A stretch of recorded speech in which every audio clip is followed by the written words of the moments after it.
All right, let's dive in, shall we? We've got a lot to unpack in this deep dive today. Yeah, we do. We've brought this really fascinating collection of material, focusing on the life of Prophet Muhammad, peace be upon him, drawing, it looks like, primarily from this comprehensive YouTube series, right? Yeah, mostly from the series, but there are a few other things in there too. Okay, interesting. So I guess our mission here is to try to distill this massive, incredibly rich narrative down to its essence. That's right. Highlighting those key moments, those little surprising details, and what it all means for us today in terms of trying to understand this pivotal figure. Exactly. I think it'll be helpful to lay out a bit of a roadmap for folks, just so they know where we're headed. Sure. We're going to trace a path starting way back in the pre-Islamic era, moving through those, I imagine, pretty challenging early years of his prophethood, both in Mecca and Medina. Yeah, lots of challenges. We'll touch on those landmark events. Going to talk about the Battle of Badr and with the Treaty of Hudaybiyah, the triumphant, Fath Makkah, the conquest of Mecca. Right. And finally, concluding with his final sermon and his passing. Get ready, folks. I have a feeling there are going to be some real aha moments as we start connecting the dots. That's right. Before we even get into the life of the prophet himself, I think it's important to understand that context. It's very important. And, pre-Islamic Arabia, as it's painted in these sources, you've really pulled together some vivid descriptions of the Jahiliyyah. Yeah, the Jahiliyyah, that term gets thrown around a lot. It does. It basically means ignorance, right? But it's really about this broader lack of ethical and moral guidance. And the sources really delve into it. The widespread idol worship, not just those formed idols, the asnam, but even like shapeless stones, the Othan. Yeah, I never really thought about that distinction. It's interesting, isn't it? It is. And then beyond just the religious aspect, you've got these deep social injustices, things like female infanticide, the practice of inheriting women. It's just horrible. It's awful. Rampant alcohol consumption, just a real lack of ethical business practices, and then, just constant tribal warfare over seemingly insignificant things. If you got that example of the 40-year War of Basis. Exactly. Over the killing of a camel. Can you imagine? It's hard to wrap your head around. It really sets the stage, though, doesn't it? It does. For this profound change, this coming of Nur, the light. That's beautifully articulated in the source, right? That Prophet Muhammad, peace be upon him, is that Nur, that light. Right. And it even pulls in specific Quranic verses It does. that describe him exactly that way, as a light, guiding humanity out of the darkness and into the knowledge of God. Right. It's not just knowledge of God, though. Right. The Nur, as it's explained in the sources, illuminates everything. The true nature of human beings, the world around us, the concept of the afterlife, the fundamental differences between good and evil. It's very powerful stuff. It is. And then you have that statement from the prophet himself. Oh. It's really moving, where he says that he's leaving his community on a clear path, so clear that its night is as bright as its day. Wow, that's an image. Isn't that potent? It is. It really emphasizes the clarity of the message, Yeah. the guidance. Yeah, exactly. And it's interesting because the source doesn't just kind of leave it at that. Right. It pulls in this really powerful statement from Jafar ibn Abi Talib. Oh, right. Where he's describing that pre-Islamic state. They were a people of ignorance, worshiping idols, eating dead animals, committing shameful deeds, mistreating neighbors. The strong devouring the weak, he says. Exactly. And then he contrasts that with the arrival of a messenger who they knew even then to be truthful, of noble lineage, trustworthy. It's a powerful contrast. It is. It really underscores that transformative impact of the prophet's arrival. It makes you think about just how different things must have been. It does. And speaking of that lineage, the source provides this very clear tracing. Muhammad ibn Abdullah ibn Abdul Muttalib ibn Hashim ibn Abdul Manaf. And his mother, Amina bint Wahab ibn Abd Manaf ibn Zura. Right. And it's interesting that they actually shared common ancestors. Oh, yeah, through Abd Manaf. Highlighting that connection even through marriage. Right. It's fascinating how these lineages intertwine. And then there's that tradition mentioned stating that God chose the Arabs, then Quraysh specifically. In Banu Hashim. And finally placed the prophet within Banu Hashim. Emphasizing that noble origin. Right, exactly. It's interesting because I think for people today, lineage might not seem so important. Yeah, you're right. But back then it was everything. It was a huge part of your identity, your standing in society. Exactly. So the source emphasizing this lineage It's like it's reinforcing this idea of divine selection and preparation for prophethood. Yeah, see that. It's about establishing the prophet's credentials, not just through his message, but through his ancestry. That makes a lot of sense. Okay, so even before the official declaration of prophethood, the source points to some really interesting early signs of divine protection. Oh, yeah. We've got the incident with the monk Bahira. Right. Bahira recognized certain signs when that van carrying the young Muhammad passed by. The cloud shading the young boy, the tree branches bowing down to him. And of course the seal of prophethood between his shoulders. Right. That Bahira recognized from Scripture, and warned about potential threats. From the Jewish communities in Syria. Right, exactly. It's amazing to think about, what was it about these signs that were so universally recognizable, across different traditions at the time? That's such a good question. It makes you wonder, was there a sort of common thread in prophetic traditions? Maybe, right?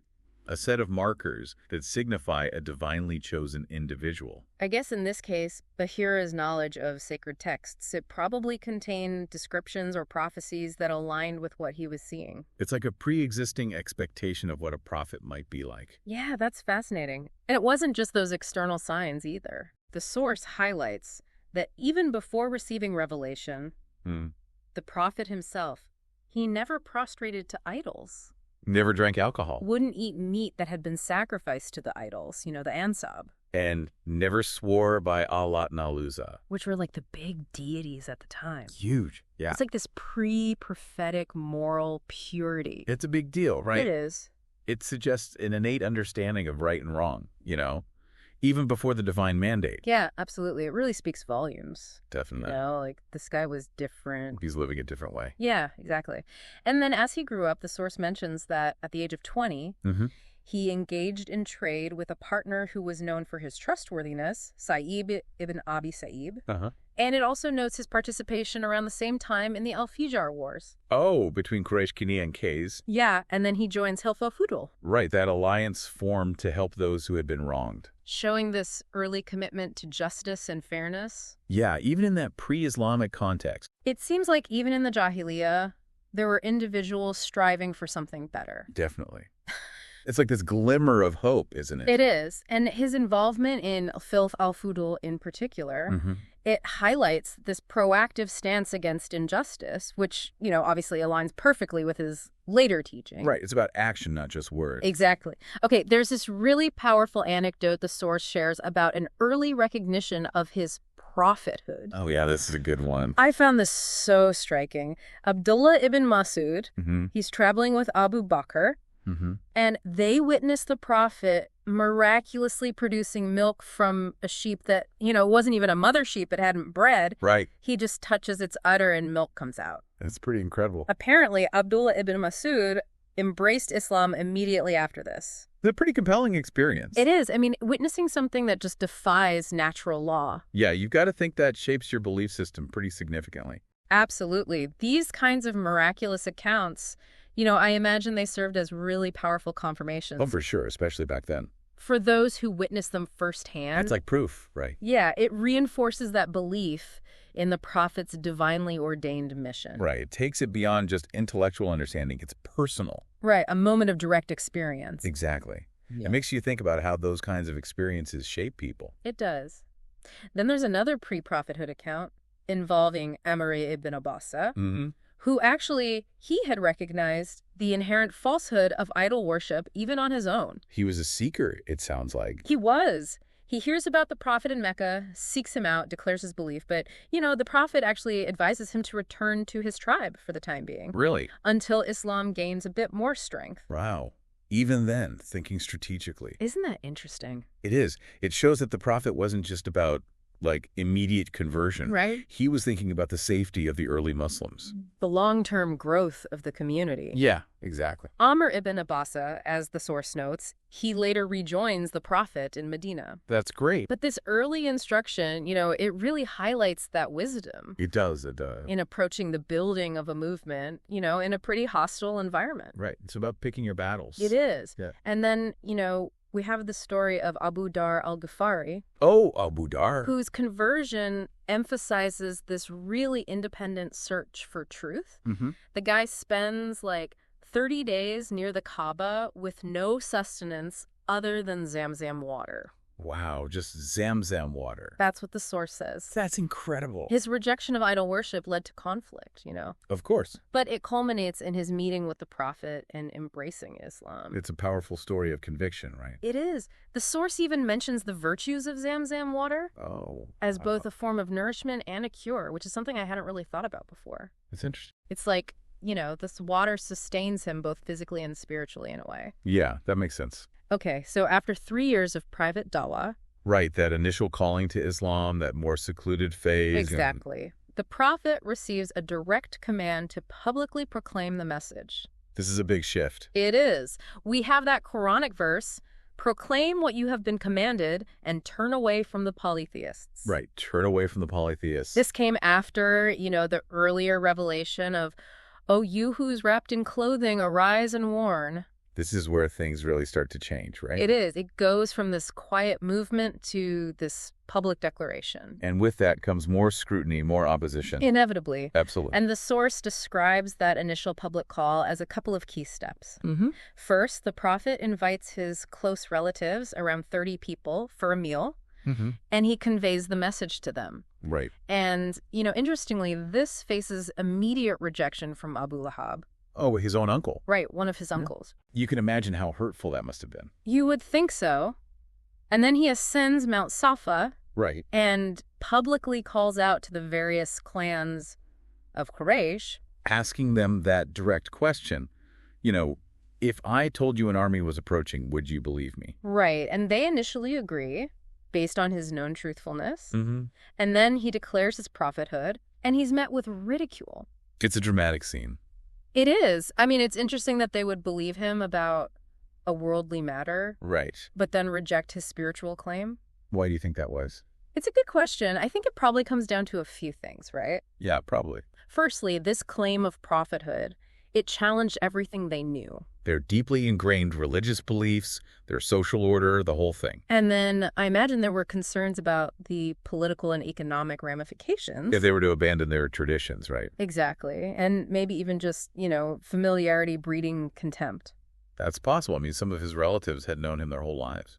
Right. So to accept him in this radically different role might have been difficult. Yeah, I can see that. Okay, so the Mirage, the night journey and ascension, that's described as this pivotal event in the source. Right. It was during this miraculous journey that the 5 daily prayers were ordained. And those weren't just given, right? Yeah. There was that whole negotiation between the prophet and Moses. About the number of prayers. Exactly. It started out as a lot more, right? Yeah, 50, I think. And then it was brought down to 5.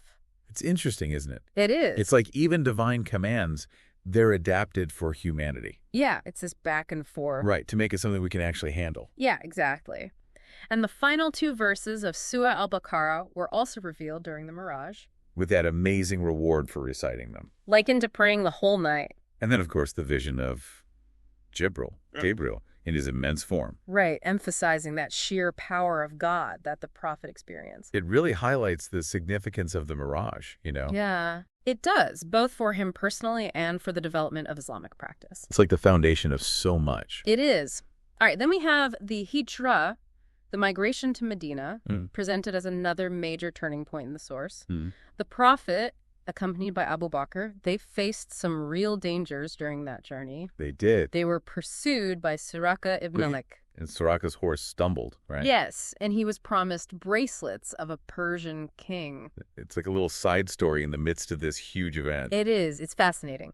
And then they finally arrive in Medina, known as Yathrib at the time. And they're welcomed with so much joy. The Ansar, the helpers in Medina, eagerly welcoming the Muhajirun, the migrants from Mecca. It's a beautiful example of brotherhood and unity. It is. And the source even mentions that the prophet's camel, Al-Qaswa, was divinely guided to the exact spot where he would reside. The house of Abu Ayyub al-Ansari. It's like even the camel was guided. It's a powerful image, right? It is. It emphasizes this idea of divine guidance in this crucial moment of transition. The Hijra was more than just a physical move. It was strategic. It was. It allowed the Muslim community to establish themselves in a more welcoming environment. get away from that persecution in Mecca. Yeah, exactly. And that reception from the Ansar, I mean, it really highlights those early bonds. Brotherhood, solidarity. Right, the foundation of the community. And then the Prophet, upon arriving in Medina, the source outlines his immediate priorities. Establishing brotherhood between the Muhajirun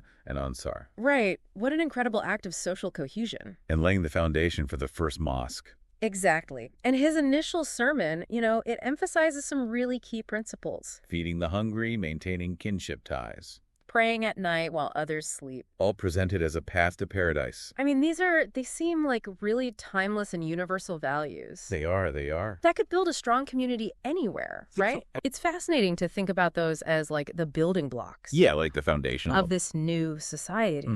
But of course, the early community in Medina didn't just face welcoming arms. No, they had their challenges. The source details challenges arising from some of the Jewish tribes living there. Right, some of them initially agreed with the Prophet. They did. But then later harbored disbelief, plotted against the Muslims. They even tried to, sow discord between the Astarbius and Khazraj tribes. Exploiting those old pre-Islamic conflicts. Right. And the source even mentions specific Quranic verses that were revealed to address these attempts at division.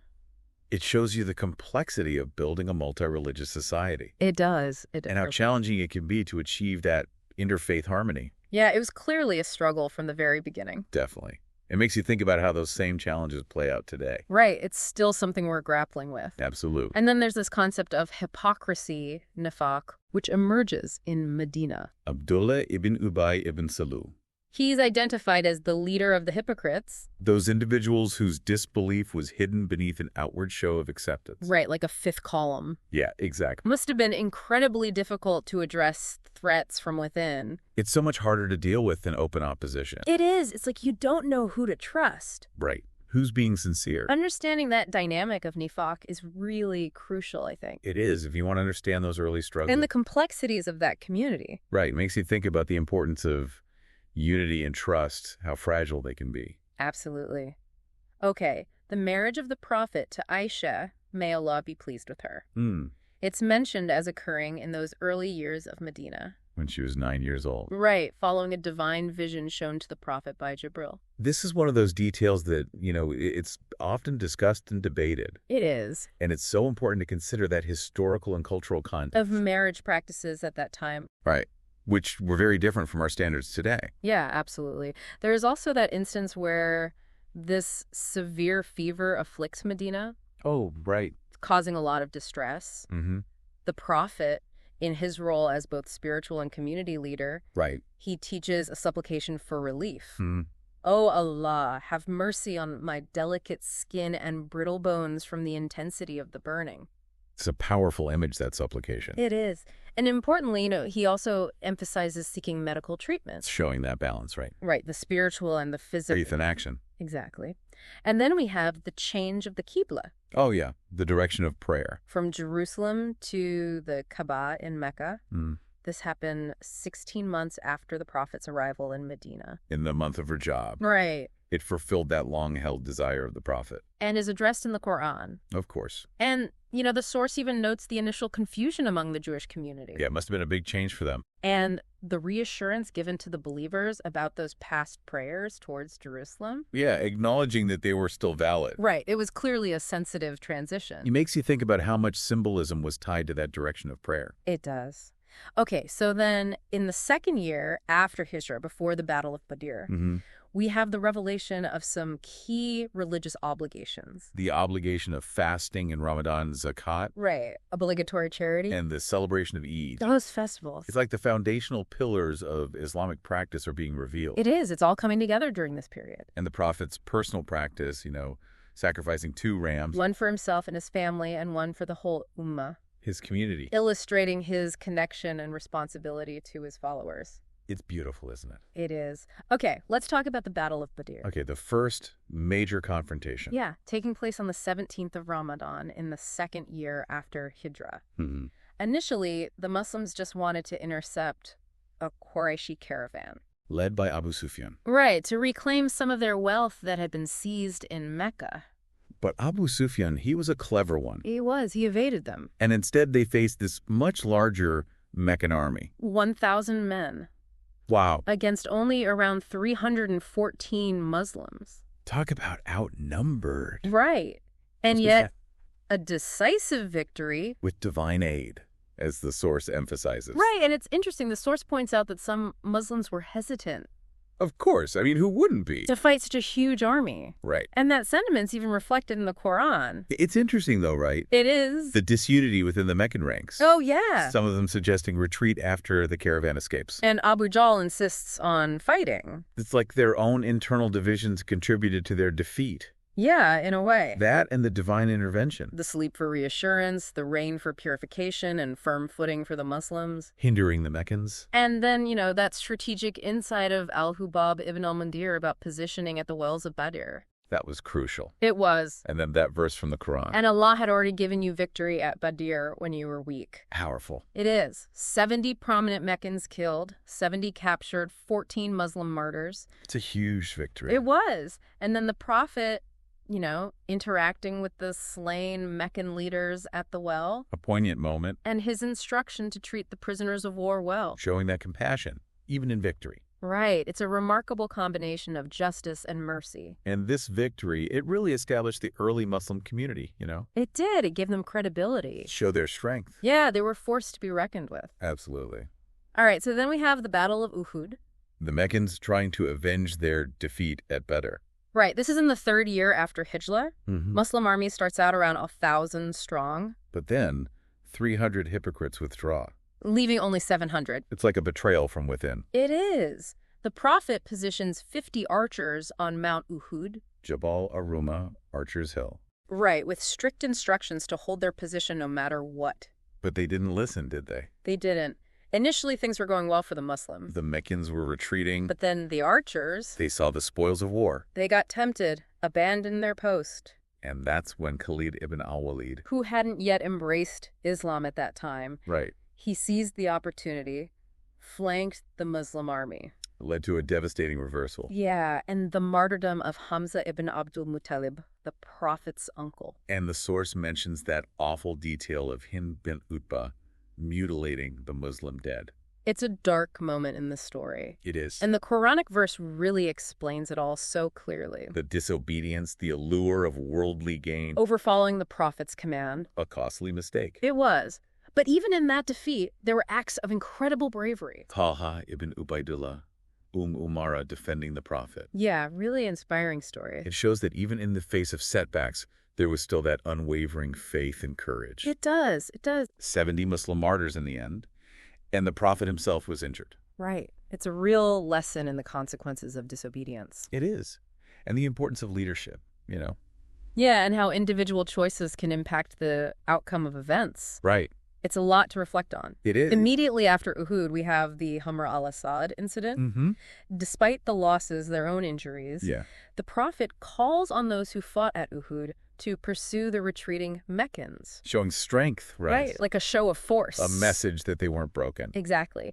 And the source suggests that this actually deterred Abu Sufyan from another attack on Medina. Wow, so it worked. It did. And it fulfills that Quranic verse, right? About those who respond to Allah and the Messenger even after suffering loss. And that, in turn, increases their faith. Right, it's incredible, turning potential vulnerability into a display of strength. Talk about resilience. It is. It's a fascinating aspect of leadership. Definitely. Okay, so then we have the prohibition of alcohol. Another significant social change. Right, and it came gradually. Culminating in a complete ban in the 3rd year after Hijrah. Right. And the source mentions Umar ibn al-Khattab's supplication. For a clear ruling on alcohol. And Aisha's observation about how Islamic law was revealed gradually. Yeah, step by step. And then you have that detail about just the sheer amount of wine that was discarded.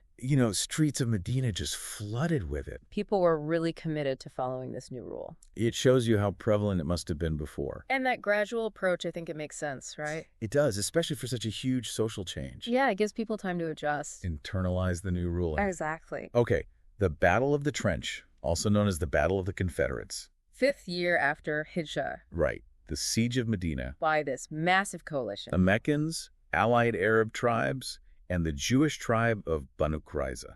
Who had violated their treaty with the Muslims. Right, and it's Salman al-Farsi who suggests digging the trench. Brilliant strategy. It was.